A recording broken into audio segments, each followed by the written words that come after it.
So today we're having a video about what can go wrong with your desert rose plants and how to troubleshoot those problems. This is a lovely little seedling, nice and healthy. It's about a week old, from a lovely colour variety called Dormancy, and it's really big and strong. Lovely, lovely lush colour, just the right amount of damp, perfect. But that's not always how desert roses stay. Some people really struggle with those, my dad being one of them actually, because he loves to overwater his plants.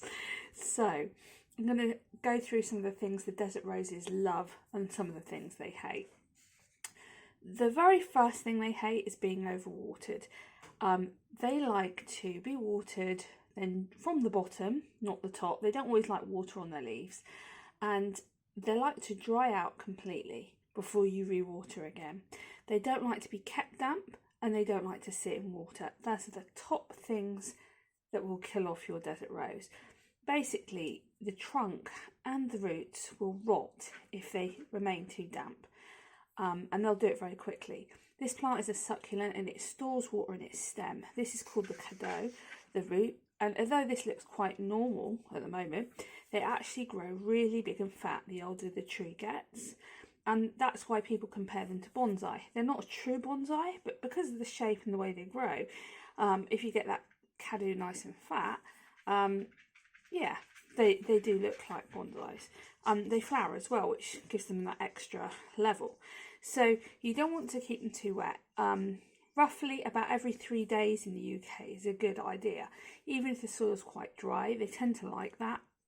But they can't go for long periods endlessly without any water, so you have to look at that. Now over here I've got one that's actually got its roots have got a bit wet.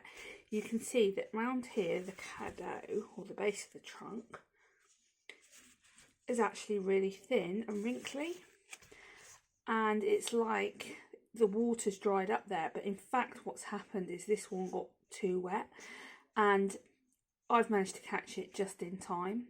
You can have a look up here. The leaves are not quite so happy as they should be, but I think it's going to make it. It just doesn't need the extra watering. But if you see the wrinkles on the stem and you see that it's getting thinner at the base and not fat, that could well be that it's too wet. Also, you want to look out for rot and mould around the roots. And if you're worried, repot it. So that's the biggest thing. It's going to differ how much to water them in different places. So if you're in a hotter climate, you probably have to water them more often. But that's what I do in the UK, about every 3 days. And I water from the base. They like to sit, like, fill your sink up with a little bit of water and sit them in the water to suck up that water. They are desert plants. They're not used to a lot of rainfall. So that's the number one killer. And that is one people will struggle with because people like to water their plants a lot in the UK. But this particular plant, it really will kill it. So that's the first one. The next thing you're going to come across, at the moment, it's just coming into March here. And these are desert plants, and normally they don't drop their leaves. But when they're in a colder environment, they do have a dormancy period. So in the UK, when they detect it starts getting dark and it's not as light and it's getting colder, they will drop their leaves. And these both have dropped their leaves. They've got a few on the top because as soon as they drop them, they do tend to grow back. But have a look in here. I don't know if I can zoom in. You can see some dead leaves around the top there. And it's sprouted out. And it's actually this is quite a nice thing really, because when they drop their leaves, they sprout out and they often get multiple stems at the top. And your flowers will come on the new growth, not the old growth. So the more sprouts you've got coming out the top, the more chance you've got of more flowers.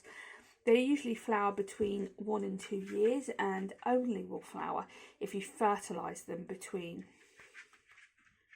February and September sort of time. Spring and autumn is their favourite flowering time, but if you've got a nice, healthy, happy plant, it will continue to flower and flower right through the summer. Just keep feeding it, fertilising it every 2 weeks. So if you've just got a stem like this without any leaves on, don't throw it away, whatever you do, because it will sprout back. It just needs lots of light and lots of warmth. It just thinks it's winter and it's doing what it should do. The way to tell if your plant has just dropped its leaf for the winter is your stem, it won't be wrinkled, it'll be nice and smooth, and it'll be a good colour. They do get some wrinkles on the stem, so I don't want to imply that because it's got some wrinkles it's definitely dead. And they get, as they get older, they get like a barky texture, but you can still see the green succulent underneath. It's like a skin more than a bark, so they will get that as they get older, but proper thinning wrinkles is the sign of a non-happy desert rose plant. So those two are dropping their leaves. Well, they've just sprouted some back, but they'll be fine. The next one is going to be light levels. Desert roses love light, and this is why I pop them outside in the summer when it's nice and hot, because they absolutely love the light. This one, this is just, this is a lovely fat trunk. I was talking about the trunks earlier. This is a lovely fat trunk, triple splash, and it's got a huge trunk. It's a year old, but it's not actually very high. And it's got a lovely lush green colour because it's just been sat in the window all throughout the winter. It hasn't dropped its leaves once. Got a few odd dead bits there, look. That's not great, but it's got loads of new growth coming from the middle. Loads and loads of light these guys love, and if you keep them in the dark they will think it's winter and drop their leaves. If you don't want to put them outside in the summer, you don't have to, but they do benefit from that light, and they will put on a nice growth spurt outside. So that's why I put mine out in the summer. They don't like it going below freezing. In fact, they don't like it well before it goes below freezing. So you do really want to keep them in a pot that you can move them about in. And I'm not sure if you've picked up on it, but different desert roses, they're all so different. You can have 5 seeds from the same parent plant and they will all grow differently. Some will be tall, some will be short and fat, some will have better colours, some will look really weak, but they will actually come on and grow some beautiful flowers. The way they germinate is that they take parts from the mother and the father plant, so they take characteristics on from their parent plants. So you don't know exactly what you'll get with any desert rose. You can only take a guess from what the parent plant is, and it will have some of those characteristics.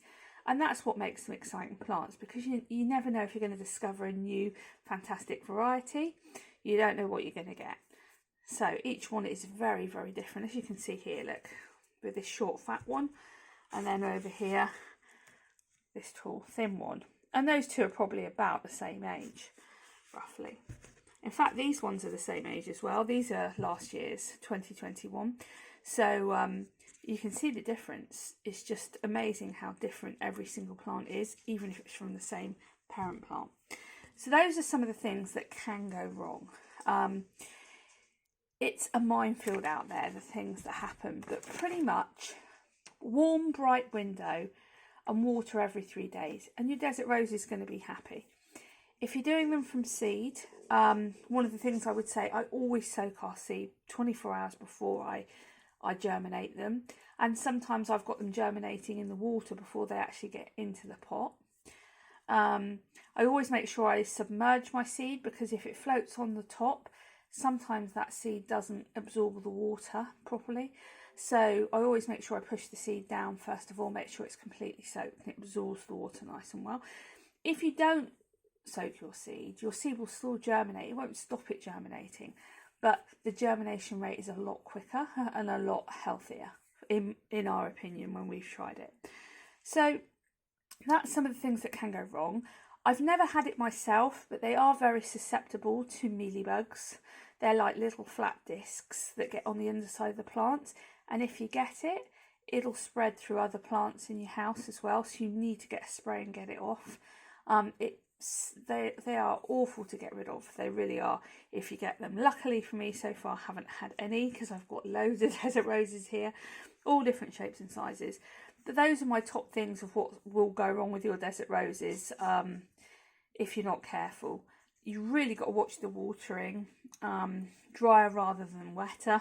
Just don't leave them for a couple of weeks without any water.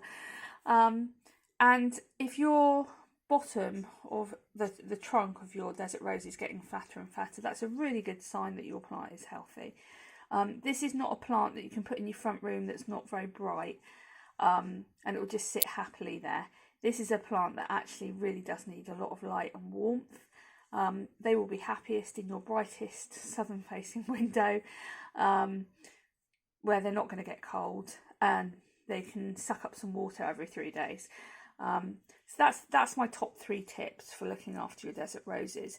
And don't give up on them too quick. If it does drop its leaves in the middle of summer, it's not happy, or you've forgotten to water it or something, don't just give up on it, even if you've got just a stem, because they are amazing at growing their leaves back.